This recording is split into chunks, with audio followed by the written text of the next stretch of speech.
What's up, everybody? Welcome to Dante's Boxing Nation. This is AK. Go ahead and visit ashkickit.com.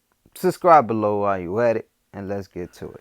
So, Rigondeaux came out and stated that after beating Lomachenko, he might consider retirement because if fighters won't fight him now, ain't nobody gonna fight him once he beat Lomachenko. If they saying Lomachenko is so-called pound for pound number one. Because it's not like they don't want to fight him because he don't bring no money. Lomachenko, last couple fights, arena was half empty. Now this fight with zero promotion is already sold out. Thanks to who? Apparently Lomachenko ain't selling his last couple fights, so it's not like it's because of Lomachenko and people want to see him and he's selling out this and that. Nah, it's because who he fighting? He's fighting Rigondeaux. People know what time it is. This is history.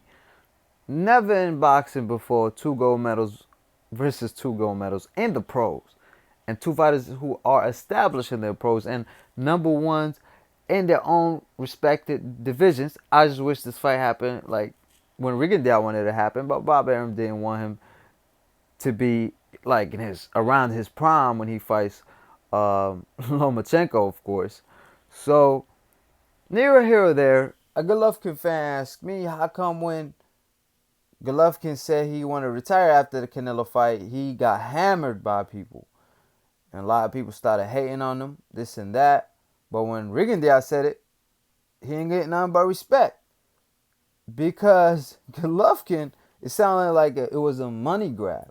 It sounded like, oh, I got to this point just to fight for all this money and I'm going to retire right after that. I mean, that's what you've been grinding your whole life to prove how great you is. And once you got to that point, now you want to retire? It's not like nobody want to fight Golovkin. You got Lara, you got Andre, you got Charlo. And these all fighters who's now probably moving up from 154. Let alone the fighters at 160. Jacob, Sanders, like I said before, and 168 pounders that would love to fight Golovkin. So Golovkin has the fights that could prove that he great. But he couldn't even beat Canelo. He had a draw with Canelo. Now they got a rematch or whatever, but we'll see what he will do after the Canelo fight. So Rigondeaux, on the other hand, is a completely different story. He smoked his competition. It's not even a discussion. Like, there's not even a competition. Around his weight divisions, that he had to move up two weight divisions to find a fighter that's even willing to fight him, period, and good enough to compete with him, where it's going to be like a 50-50 fight. Even though Rigondeaux has all the disadvantages, people still picking him to win 50%. Half, basically. And Lomachenko has all these skills. But how come people are picking Rigondeaux to win, even though with all these disadvantages? Now, you could pick whoever you want, but December 9th is only going to be one winner. But whoever he is, if Rigondeaux wins, at least he has leverage to fight guys now. Like, Santa Cruz, Frampton. We talking about the biggest cowards in boxing. They had to move up a division to duck a man. Mares, even Donaire, go back to, he moved up from 122 saying he can't make the weight no more, then went back to 122. Like, which one is it? You say you can't make the weight, you was blaming on the weight, now you going back to 122. How did you make it after 2 years fighting at 126? But yeah, you realize you can't fight them bigger fighters than you. But look at what Rigondeaux doing though, moving up two divisions, not to fight a Walters, no, but to fight the guy who knocked out Walters, that made the guy quit.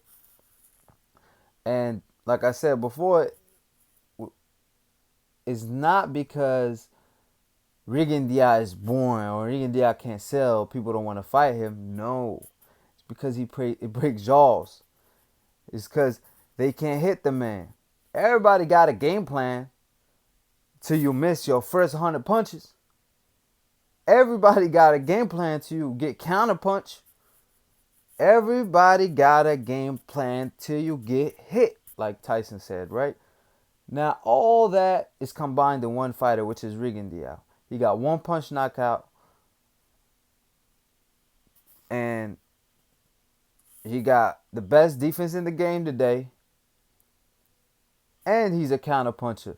So, it's like, I understand why fighters don't want to fight the man, but at least if you don't want to fight the man, give him the respect he deserves.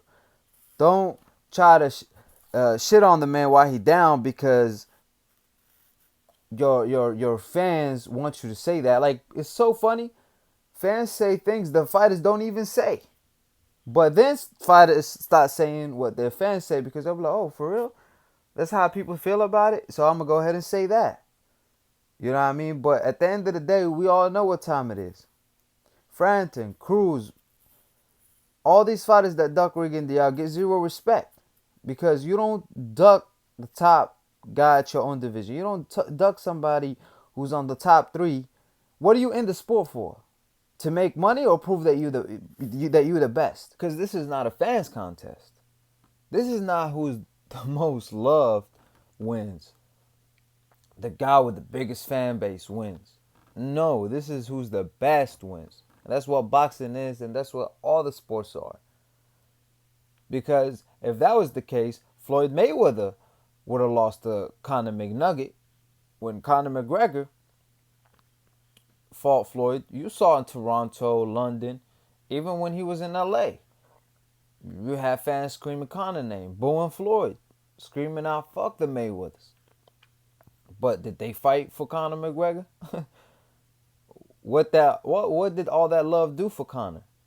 You think a lot, Showtime kept saying, oh, like, I'm surprised, like, wow, Conor getting more love than Floyd? Oh, Conor's more famous than Floyd. Why? Because they screaming for Conor? You think the people that came to that arena knows Conor but don't know Floyd? They all know Floyd. I talk to people every day. They Floyd, they be like, man, fuck Floyd. I be like, why? They be like, because, look at him, man. I don't like his attitude. And then they were picking Conor. I'm like, they got the same attitude. If anything, Conor's more cocky. Give me a legit reason for why you hate the man then. And I'm talking about 90% of the people I talked to felt the same way. But my point is, all that love ain't going to do you a thing. Because at the end of the day, who wins is going to get respected. Deep inside, you don't got to show it. But at the end of the day, in the record books, you become part of history as a winner, not a loser. The other fighter's a loser, you a winner. So as long as you win, that's what matters. The fans can't fight for us and still and probably will hold the record of pay-per-view for a long time. And it's because he's the most hated. As far as the most popular and most hated is Floyd, because like I said before, all them people that went to the press conference versus Conor, they all knew Floyd. It's not like, oh, they went there but they don't know Floyd. No, they all know Floyd. So don't let the UFC fool you when they saying, oh, it's because, Floyd is Floyd is not as popular as Conor. You could see that even during the tour. No, it's because people hate Floyd. But haters make you more money because they want to see you lose. They will come to the fight. Ali had a lady that came to his fight every time, sat in the front row. Ali saw her one time. He thought she was a fan. She said, I can't wait till you get knocked out. He's like, what? He's like, excuse me? She said she hate him and she want to see him get knocked out to his face. Y'all saw that in the movie? And that's real life for you. Haters make you more money, but like I said, at the end of the day, sports in general is about who's number one to that sport. Who can master the sport? Did you master boxing? That's the question.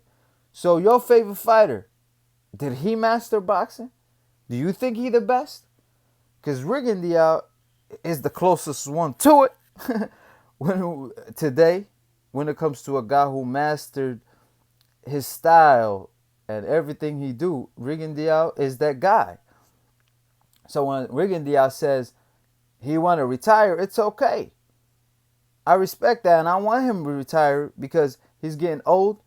The man is not 36 or whatever it says on his on boxing rack, because he's 2 years plus that, because they lie about the age when they first come here, because he got, when he came from Cuba, and he already beat everybody that's willing to fight him. If you're not willing to fight him, you already got defeated mentally. So that's a win to Rigondeaux book. You know what I mean? That's already a win. So at the end of the day, he already proved himself. He mastered his craft, or perfected it as much as possible. Because people got different styles. Floyd Mayweather masters his craft. But you hear Floyd, after he beat Marquez, what did he say? I should have threw more combinations. He was still working on that. He said, I'm still working on it. He was 32 years old, I think, at the time, right? So you always improve. You always, Floyd was never a natural counter puncher. I mean, not a counter puncher. I mean, he's not a natural combination puncher. Like, he has to look at his target and his opening before he throws a certain shot, because he want to make sure it lands. You got fighters like, and Rigondeaux's kind of the same way. However, Loma and Pacquiao are the same too, because they more of a combination punchers. It's just Lomachenko is smarter with it. Pacquiao just throws combinations, but he's a natural combination puncher, just like Sugar Ray Leonard, like Errol Spence now. He's a natural combination puncher. So it just flows. But like I said, you try to master your craft and the style you created. That's what Rigondeaux did. So if he want to retire, he already did everything but fight the fighters who ducked him, and that's not his fault. So, like I said, his situation and Golovkin's situation is different, and please stop comparing the two. And like I always say, if you want to get smarter by the minute, subscribe below. If you want to get dumber by the second, don't listen to these casual ass fans. And peace out.